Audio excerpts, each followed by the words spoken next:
Friends, today I'm going to talk to you about a very important aspect of my life. It changed my life and why I moved to Dubai. And I've been talking about my income tax raids and stuff like that, and what made me change my change my decision to move after a very comfortable and a fabulous life which I had in Bombay. What made me change my mind to move to Dubai? And it's very interesting, and that's what I'm going to talk about today, is why and how it happened. Now here I'll go back a couple of years before. This is sometime in 90, 94, 95. I was very happy. In fact, my office in Shahnhar Industrial Estate, that 8 gala which I had, which Varsha had done, was a very lucky place for me because I flourished over there. And from Lower Parel, then suddenly I got to know there is a building for sale in Andheri East, and I was living in Andheri West, so it's closer for me. I was traveling, commuting every day from Andheri West, Lokhandwala to Lower Parel, and that took me about 1.5 to 2 hours. For that, again, Varsha came to my rescue and said, you spent 3 hours, 4 hours on the road. And she bought one Tempo Traveler and converted into a vanity. And that was the beginning of the vanity season of vanity time for all the film stars. Because even now, film stars, as you see, they all have their vanity van, but those times they didn't have vanity vans. So the vanity concept came about, and I would say it was started by me and Varsha when she bought this Tempo Traveler and converted it into a mini home and office. So she did that place up so beautifully, where there was a bed, there was a toilet, there was a wash basin, there was a television, there was a table, chair where I could change into my clothes and go to office, work during traveling, and coming back, change into my lungi kurta and watch a movie and come back home. And that was the beginning of a vanity van. And that concept now has caught on and is very, very well there. So when I had this vanity van, I used to go to office, come back, and then suddenly I got an offer from, there is a building available for sale in Andheri East. So I went to this person, his name was Mr. Aryan Motors. He had a motor coach building office factory there, which is convertible. It's a huge, where he used to build bus coaches and stuff, bodies. So I met this Mr. Arya, very nice man, and I said, he wanting to sell it for some reason, he was not doing well or whatever, and I offered to buy it from him. And the price he was asking for in those days was about 1 crore of rupees or something like that. And I didn't have that kind of money in my business, so I happened to, I must tell you this because it's very important of the kind of people that I've met in my life who have been very, very important. There's a friend of mine called Mr. Dinesh Nair, who was the owner of Leela Scottish Lace Private Limited, the very big garment exporter, and also the owner of the Leela Group of hotels in all 5-6 cities where they have. Leela doesn't need any introduction. So Dinesh and me have practically grown up. I've known him for about like 45 years or 50 years, where I met his father, Captain Nair, whom I share my birthday of 6 February with.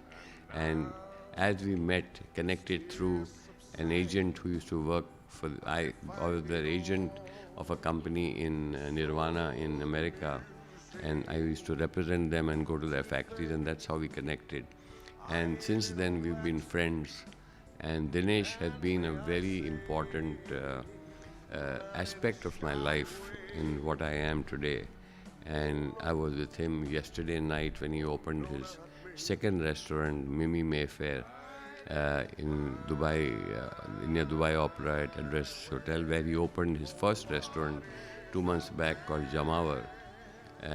It's an Indian restaurant, and this is the Chinese wing. I was with him last night and for the opening. And he has 5 restaurants in Mayfair in London, and a very lovely, big-hearted person. And why I'm saying this is because I went to him and I was talking to him, and I said, Dinesh, you know, I've seen this building called Aryan Motors, and I wanted to buy it and move closer to home. So he says, then buy it. I said, Dinesh, I don't have the money for it. To put 1 crore down for my business, I can't do it. And do you know, friends, what he did, which is very rarely you'll find in a man, you'll never find a person like this. He called up his accountant on the intercom, Venu Krishnan, come in. And he came and he says, make a check for Mr. Lal for 1 crore of rupees and give it to him. I was shocked out of my mind. I said, Dinesh, I don't know when I can pay you back or how. He said, did I ask you for the money? Just take it and buy that building just now before it goes away. I took that 1 crore check and I made a down payment to Mr. Arya and gave him the check. And that was how ITL House was bought, but the story doesn't end there. Now, this story about Dinesh, of what kind of a person he is, and what a big-hearted man and a friend he is, he never asked me for this money back or interest on it or anything. And of course, I paid him back over a period of time. But somebody coming to you and saying, just take this check and go and buy it. I mean, that's the kind of friends and associations that I've been blessed with. And he is such a near and dear friend. I can never forget. I can never forget Kiku Samtani giving me my first 10,000 rupees to start my business. I can never forget Salim Khan giving me 70,000 dirhams to start my factory and business in Dubai.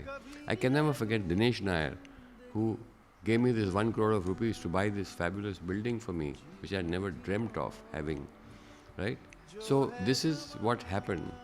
Then when I bought this building, I didn't realize that it was full of legal issues. It had about 15 or 20 cases against it. It had excise duty, octroi, income tax, labor unions, you name it. It had about 15, 20 posters on the gate, and I couldn't buy the building because all these liabilities had to be cleared.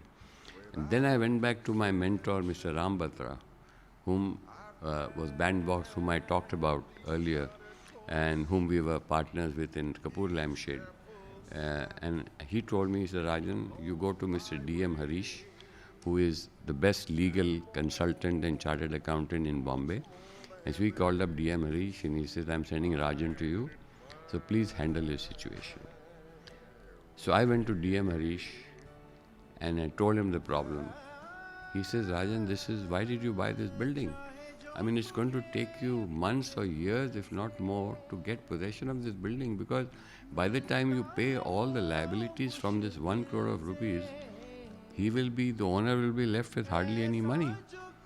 So I talked to Mr. Arya. I said, listen, this is what it is. He said, no, you clear the liabilities, whatever is the balance, I will clear, but you clear the liabilities. So what he did was, he created an escrow account, Mr. Harish. I was depositing the monies into that escrow account. And one by one, he was solving the labor problem, the octroi problem, the sales tax problems, the income tax problems, and various other issues which were there one by one. And that whole process took nearly 6 to 8 months to a year by the time this whole thing got over. And I was getting very frustrated. By the time these liabilities were cleared, Mr. Arya, the owner, was left with practically nothing to get in his hand, which was maybe about 5-10 lakhs or something like that. Mr. Arya then suddenly turned around and said, I'm not giving you possession of this building. I don't want to sell this building and I'll see how you get it. I said, but you signed the MOU. You signed it, you have to give it to me at this price. He said, no. He says, I will bring in gundas. I will bring in other kind of people inside and put them inside the building, and I will see how many years it takes you to remove these gundas from the building. Suddenly the man turned absolutely 360 degrees. And I went back to DM Harish and he said, yes, boss, if he does this kind of, the backhand tactics, I mean, it'll be very difficult for you to have it vacated. So I said, what should I do? He says, call him over for dinner, have a chat with him, ask him what he wants. If he wants more money, give it to him. So I called Mr. Arya over for dinner. We had a very nice chat over him. I said, Arya Saab, what do you want? He says, what's the point of my getting 5-10 lakhs in my hand and I'm selling this building to you? I said, but I cleared all your liabilities. You're clear. He said, no, I want something for myself. I said, okay. How much do you want? He said, I want 25 lakhs more. So I said, okay. So we agreed to pay him 25 lakhs more, and then he signed the papers and we finally got possession. And this is the story of ITL House when it was there, from Aryan Motors to ITL House. Now I got the possession. After getting the possession of it, I told Varsha, I said, now get on the job. So Varsha got on the job. Now that office took me about 1.5 years of my life and money to do up it, because Varsha being a perfectionist, we went to Italy, we got Italian marble, we got Italian furniture, we did Italian furnishings on the walls, and absolutely made, it was like a palace, which I spent on, and I spared no efforts to make it one of the best offices in India. When this office of Mike was completed, my office on the second floor was about 9,000 square feet something, with a garden, waterfall, a billiard room, a gym, and my office and my conference room. It was a lavish office in the ground floor, and we had a lift. So by the time people came in from the ground floor in the lift, and my secretary brought up to my floor, they were in awe of it. They were looking at something they've never seen before. And this was all a work of love which Varsha did. Now, as they say that when you have big parties or you do fancy things or you're in the limelight or in the eye, there is an evil eye that hits you and brings you down to earth. ITL House was the Waterloo of my life at that time for whatever I did. I remember an episode which I must share with you, that during when I was having my big bungalow there, about 8,000-10,000 square feet, with a pool and jacuzzi and a big garden and a Japanese garden and everything, I used to throw a lot of parties. I'm very fond of parties. I'm a party animal. So during my film times, I used to throw parties for 200, 300 people, and they used to go on till 3-4 in the morning. I learnt a lesson from a very small person in my life, which my friends I want to share with you. I used to have a panwala outside my house, who used to give them Calcutta meetha masala, magai pan. After they come out, they have pan. So the next day, this panwala came to me and told me, sir, ये आपका हिसाब इतना 1,000-1,200 जो भी था. कहते साहब मैं आपसे एक बात करूं. मैं कहा बोलो. कहते छोटा मुंह बड़ी बात है. मैं आपको कुछ कहना चाहता हूँ. मैंने क्या? कहते आपको सब गाली और आपके बारे में इतना बुरा क्यों बात करते हैं? मैं क्या?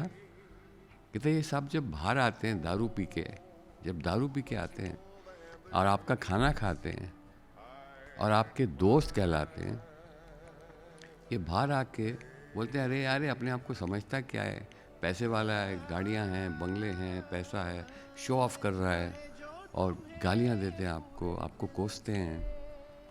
तो मैं सोचने लग गया, दिस पान वाला taught me a lesson that day, that these are not your friends. You have no friends. These party people come, you have a dinner and drinks and people will flock to you. That day that man taught me a lesson about what life is and what life is all about. This episode I have specially mentioned to you because, my friends, you must understand who your friends are. You can count them on your fingers. But the rest are all shallow acquaintances, your good time Charlies as we call them. Right? Now, coming back to ITL House, when I did this place up and it was ready for the opening, I'm a Bhakt of Sai Baba, as you know. I have a mandir in my house in Dubai, and I made a 8 foot 8 ton murti of Sai Baba in Jaipur, which I went for, made by the son of the person who made my original murti. So I got the murti made of Sai Baba, big one, which I still have, and it's come to me in my house in Dubai, which is a miracle, which I'll talk about later. I made a Lakshmi and a Ganesh murti, and I installed it at the reception. And I did the puja pran pratishtha of the murti, and I did the grand opening of my office. Of course, Dutt Saab did the puja, did the havan, and it was attended by all my friends from the industry, from the garment industry, from the film industry, and everybody. And I had a grand opening, and life was good. They all loved the place and everything. And कहते हैं ना कि बुरी नज़र लगती है, नज़र लग जाती है, and that's what happened. On my 50th birthday, I was having a party at Leela Kempensky at that time, Dinesh's hotel, and he said, Rajan, have your party for 500 people. You want to call your film industry and garment people. I had held a party on 6th of Feb, 1997. 1 week before this happened, there was a rude knock on my bedroom door at 7 o'clock and broken in, and there was a raid, income tax raid in my house. They had locked my dogs up, locked the security guards up, and they came straight to the room and walked in. And this raid was simultaneously at the same time, same place in all my 5 offices in Bombay, Delhi, Madras, Bangalore and Tirupur. It was a well-planned raid, and they were there for 48 hours. And I was shocked at what happened. And this is 1 week before my birthday party. So they saw my invitations and they said, sir, this invitation is costing you each about more than 5,000 rupees. I said, how do you say that? I said, it's just an invite. He said, no, you have gold keychains made out of Swarovski crystal with your logo of ITL inside. I said, yes, these are gifts from Swarovski because I was the Swarovski agent in India selling their crystals for the garment trade. And they have sent this to me as a gesture of goodwill and made my keychain with my logo and my company's name. And I'm putting each keychain in the front. He said, but this is a gold keychain, it's costing this much money. I said, but I have got it as a gift from them. Anyway, this is one episode. And then I don't want to get into the nitty-gritties of it about the raid and what happened and how they came. And they said, we have news that there's over 12 crore of rupees cash with you. I said, if you find 12 crore of rupees, please take 10 and keep 2 with me. They found nothing. The only thing that they found was maybe 1.5 or 2 lakhs of rupees cash, which had been given to me by a distributor whom I had sold the rights of my movie for, which they took. And the raid got over. After that they went. And 1 week later was my birthday party. So I went to the commissioner and met him, a nice man. And I said, sir, I want to cancel my party because I can't have this party of 400-500 people. He said, no, Mr. Lal, don't cancel your party. You are a well-known name in Bombay and you are famous, you have a reputation, but please have the party, continue with it. My plainclothes men will be there, but play everything by check. So in that mental state, I had that party for 500 people, and I think you will see the videos in my video book, a video file and some photographs. And this was attended by one and all of the film industry, business world, and on the stage I launched that day about 3 or 4 projects of mine.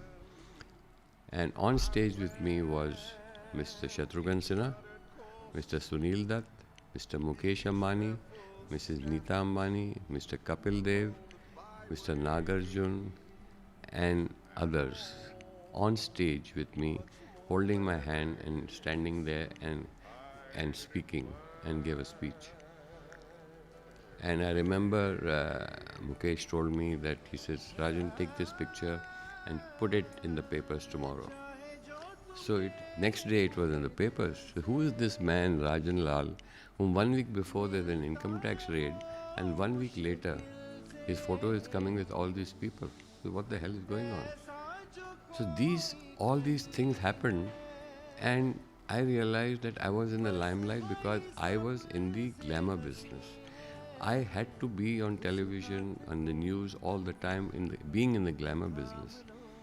Not knowing that behind the scenes there was another force working and gathering information about me and my activities and my films and the money it was making or whatever it is. Now, this is a very interesting story, my friends, which I want to tell you how this all happened. So when the raid happened and everything kind of cooled off and I was still struggling, of course, like I said, it took me 15, 20 years to clear my name and get my case closed. I got friendly with the income tax commissioner and I saw a file on me and it said HF stroke 97 stroke number 0112 or whatever the number. I said, what is this HF means? He said, it means high flyer. He says, you are one of the high flyers of Bombay and that HF means a high flyer. I said, my God. And that all this time this happened, I said, but tell me, how did you guys, how do you work? How do you operate? He said, this is again another story which I want to share with you. He said, we had raided in your building. Our building's name was Premium Towers, and we had a row of 8 bungalows in that. Now, when this happened, in one of the floors upstairs, there used to be a Sardarji who was the paneer king of Bombay. He used to sell paneer to all of Bombay. He used to probably have a lot of cash dealing, obviously, and everything. And he had made, I think, holding his cash or whatever. In those days, there was a water shortage. And he had made water tanks on top of his bathroom and everything, like everybody did in Bombay. And he had kept that money, cash, bags of cash in that water tank. I think there was a family dispute and one of their daughters-in-law or whatever was separated or whatever, and she must have gone and complained. That's what they told me. They must have gone and complained. And they raided his place. And by the time they came up to his 20th floor, he got to know and he started throwing all the money from the windows down from Premium Towers. And it was the first time I saw money raining, loads and gourds of 500 and 1,000 rupee notes or whatever the notes were, floating in the air and flying out. He was trying to throw his money out. And when they looked outside the window, when they saw all this happen, the income tax people, they saw this one bungalow amongst 8 bungalows. Now you are looking at a middle class area, Lokhandwala. Saw this one bungalow, it had a swimming pool, it had a jacuzzi, it had a big garden, Japanese garden, 4 Mercedes cars outside. And they said, ye kiska ghar hai? Now just look how destiny plays. He said, ye kiska ghar hai, pata karo. Baki, all the bungalows were their normal dilapidated state or whatever it was, one car. This bungalow was standing out. They pata karo, this guy. They found out that this bungalow belongs to one Mr. Rajan Lal, who is a businessman. His office is ITL House, which they've done up, spent a lot of money, and he's in movie making. They opened up a file on me. How did he spend so many crores on his house, on his bungalow, on his ITL house? How is the money coming? What is happening? Everything. They started creating the file and keeping the numbers of my movie. Figure that this business itna kiya, itne crore kiya, itna crore kiya. They had a complete file. So when I got friendly with them, they showed me, sir, we've been keeping an eye on you from the time you started making this bungalow to the time you built up, and we were waiting to catch you. Anyway, they had done their work, and cut to all this happened, I was frustrated.